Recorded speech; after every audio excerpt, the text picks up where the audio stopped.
Hello guys, welcome to my channel. Interest ఉంటే మన channel subscribe చేసుకోండి. ఇలాంటి మరిన్ని వీడియోస్ కోసం గంట సింబల్ని యాక్టివేట్ చేసుకోండి. టుడే మన టాపిక్ వచ్చేసి బుల్లిష్ హరామీ క్యాండిల్స్టిక్ ప్యాటర్న్.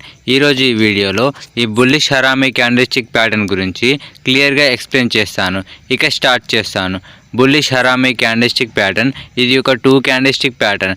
అంటే 2 క్యాండిల్స్ని బేస్ చేసుకొని ఫామ్ అయ్యే క్యాండిల్స్టిక్ ప్యాటర్న్స్నే మనము 2 క్యాండిల్స్టిక్ ప్యాటర్న్స్ అని అంటాము. ఈ ప్యాటర్న్ కనుక గమనించినట్లయితే మనకు రెడ్ క్యాండిల్ అనేది బేర్స్ యొక్క స్ట్రెంత్ని తెలియజేయడం జరుగుతుంది. అలాగే దాని తర్వాత వచ్చే గ్రీన్ క్యాండిల్ అనేది బుల్స్ యొక్క స్ట్రెంత్ని తెలియజేయడం జరుగుతుంది. ఇప్పుడు ఈ క్యాండిల్స్టిక్ ప్యాటర్న్ యొక్క ఫార్మేషన్ని ఎక్స్ప్లెయిన్ చేస్తాను. స్క్రీన్ పై గమనించినట్లయితే మనకు బుల్లిష్ హరామీ క్యాండిల్స్టిక్ ప్యాటర్న్ సంబంధించిన 2 క్యాండిల్స్ అనేవి షో చేయడం జరుగుతుంది. అందులో ఒకటి రెడ్ క్యాండిల్. ఈ రెడ్ క్యాండిల్ ఫార్మేషన్ని ఇప్పుడు ఎక్స్ప్లెయిన్ చేస్తాను. మార్కెట్ అనేది ఓపెన్ అయిన తర్వాత బయర్స్ అనేవారు మార్కెట్ని హై వరకు తీసుకువెళ్లారు. అక్కడ నుంచి సేలర్స్ అనేవారు ఎంట్రీ తీసుకొని మార్కెట్ని లో వరకు తీసుకొని వచ్చారు. అక్కడ నుంచి మళ్ళీ బయర్స్ అనేవారు ఎంట్రీ తీసుకొని at the end of the టైంలో మార్కెట్ని కింద అంటే మిడిల్లో క్లోజ్ చేయడం జరిగింది. ఇలా ఎప్పుడైతే ఓపెనింగ్ ప్రైస్ కంటే క్లోజింగ్ అనేది తక్కువగా ఉంటుందో అది ఒక రెడ్ క్యాండిల్గా మారుతుంది. ఈ విధంగా ఒక లాంగ్ బాడీ కలిగిన రెడ్ క్యాండిల్ అనేది ఫామ్ అవ్వడం జరిగింది. నెక్స్ట్ డే కనుక గమనించినట్లయితే మార్కెట్ అనేది ప్రీవియస్గా ఎక్కడైతే క్లోజ్ అయిందో దానిపైన మార్కెట్ గ్యాప్ అప్ ఓపెన్ అవ్వడం జరిగింది. సో ఇది ఏం తెలియజేస్తుంది సార్? బుల్స్ యొక్క స్ట్రెంత్ని తెలియజేస్తుంది. ఇప్పుడు గ్రీన్ క్యాండిల్ కనుక గమనించినట్లయితే మార్కెట్ అనేది ఓపెన్ అయిన తర్వాత సేలర్స్ అనేవారు మార్కెట్ని కిందికి తీసుకువచ్చారు. ఇలా కిందికి తీసుకువచ్చిన తర్వాత బయర్స్ అనేవారు ఎంట్రీ తీసుకొని at the end of the టైంలో మార్కెట్ని పైన క్లోజ్ చేయడం జరిగింది. ఇలా ఒక గ్రీన్ క్యాండిల్ అనేది క్రియేట్ అవ్వడం జరిగింది. ఇప్పుడు ఈ క్యాండిల్ సంబంధించిన మరింత ఇన్ఫర్మేషన్ ని ఎక్స్ప్లెయిన్ చేస్తాను. బుల్లిష్ హరామీ క్యాండిల్స్టిక్ ప్యాటర్న్ అనేది ఒక bullish reversal candlestick pattern. Bullish harami అనేది 2 వర్డ్స్ తో క్రియేట్ అవ్వడం జరిగింది. ఒకటి బుల్లిష్ మరియు ఇంకొకటి హరామీ. బుల్లిష్ అంటే మనందరికి తెలిసిందే. బుల్లిష్ అంటే ఏంటి సార్? బయర్స్ అని అర్థం. హరామీ అనేది ఒక జపానీస్ వర్డ్. హరామీ అంటే జపానీస్లో ఒక ప్రెగ్నెన్స్ లేడీ అని అర్థం. ఈ క్యాండిల్స్టిక్ ప్యాటర్న్ అనేది మనకు ఒక ప్రెగ్నెన్స్ లేడీని పోలి ఉంటుంది కాబట్టి మనకు దీనికి బుల్లిష్ హరామీ అని పేరు పెట్టడం జరిగింది.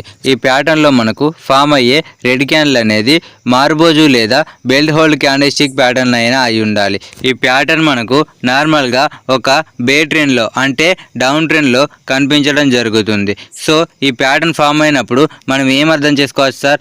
బుల్స్ అనేవారు మార్కెట్లోకి ఎంట్రీ తీసుకుంటున్నారు అని అర్థం. దీని ద్వారా మనకు ట్రెండ్ అనేది చేంజ్ అయ్యే అవకాశం అనేది ఉంటుందని మనకు తెలుస్తుంది. మరి ఈ క్యాండిల్స్టిక్ ప్యాటర్న్ అనేది మనకు చార్ట్లో ఎన్ని విధాలుగా కనిపించడం జరుగుతుంది? స్క్రీన్ పై చూపిస్తున్నట్టుగా ఇన్ని విధాలుగా మనకు చార్ట్లో ఈ క్యాండిల్స్టిక్ ప్యాటర్న్ అనేది గమనించవచ్చు. మరి ఈ క్యాండిల్స్టిక్ ప్యాటర్న్ని మనము ఏ టైం ఫ్రేమ్లో చూడవచ్చు? ఏ టైం ఫ్రేమ్లో వాడితే మనం ఎక్కువ యాక్యురసీగా ఉండగలము అది కూడా ఎక్స్ప్లెయిన్ చేస్తాను. స్క్రీన్ పై గమనించినట్లయితే మనము జనరల్గా ఇంట్రాడేలో, డైలీలో, వీక్లీలో మరియు మంత్లీ చార్ట్లో ట్రేడింగ్ అనేది చేయడం జరుగుతుంది.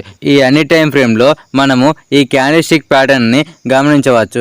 మరి ఏ టైం ఫ్రేమ్లో వాడితే మనము దీని యాక్యురసీ అనేది పెంచుకోవచ్చు? జనరల్గా మనకు స్వింగ్ ట్రేడింగ్ చేసేవాళ్ళు డైలీ టైం ఫ్రేమ్ని కానీ వీక్లీ టైం ఫ్రేమ్ని కానీ యూజ్ చేయడం జరుగుతుంది. ఈ 2 టైం ఫ్రేమ్లో మనము ఈ క్యాండిల్స్టిక్ ప్యాటర్న్ ఫార్మేషన్ని గమనించినట్లయితే మనకు యాక్యురసీ అనేది చాలా బాగా ఉండడం జరుగుతుంది. ఇప్పుడు ఒక చార్ట్ ఎగ్జాంపుల్ ద్వారా దీనిని ఎక్స్ప్లెయిన్ చేయడానికి ప్రయత్నిస్తాను. స్క్రీన్ పైన కనుక గమనించినట్లయితే మనకు ప్రీవియస్ గా ఒక డౌన్ ట్రెండ్ అనేది ఫామ్ అవ్వడం జరిగింది. దాని తర్వాత మనకు స్వింగ్ లో ఏదైతే ఉందో ఆ పాయింట్ లో మనకు బుల్లిష్ హరామీ క్యాండిల్స్టిక్ ప్యాటర్న్ అనేది ఫామ్ అవ్వడం జరిగింది. సో దాని తర్వాత ఒక ప్రాపర్ రీటెస్ట్ ద్వారా మనం ఎంట్రీ అనేది తీసుకోవచ్చు. ఆ ప్యాటర్న్ యొక్క లో ఏదైతే ఉందో దాని కింద మనం స్టాప్ లాస్ అనేది ప్లేస్ చేయవచ్చు.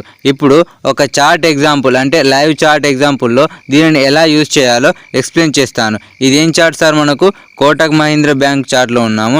సో చూసుకున్నట్లయితే ఇది డైలీ చార్ట్ ఫిబ్రవరి 2016 సార్. సో ప్రీవియస్గా మనకు ఒక డౌన్ ట్రెండ్ అనేది ఉండింది. తర్వాత మనకు స్వింగ్ ఎండింగ్ ఏదైతే ఉందో ఆ పాయింట్లో మనకు బుల్లిష్ హరామీ క్యాండిల్స్టిక్ ప్యాటర్న్ అనేది క్రియేట్ అవ్వడం జరిగింది. తర్వాత మార్కెట్ అనేది గ్యాప్ అప్ అయింది. సో దాని తర్వాత మనకు ర్యాపిడ్గా అంటే ఒక బుల్ ట్రెండ్ అనేది స్టార్ట్ అయింది.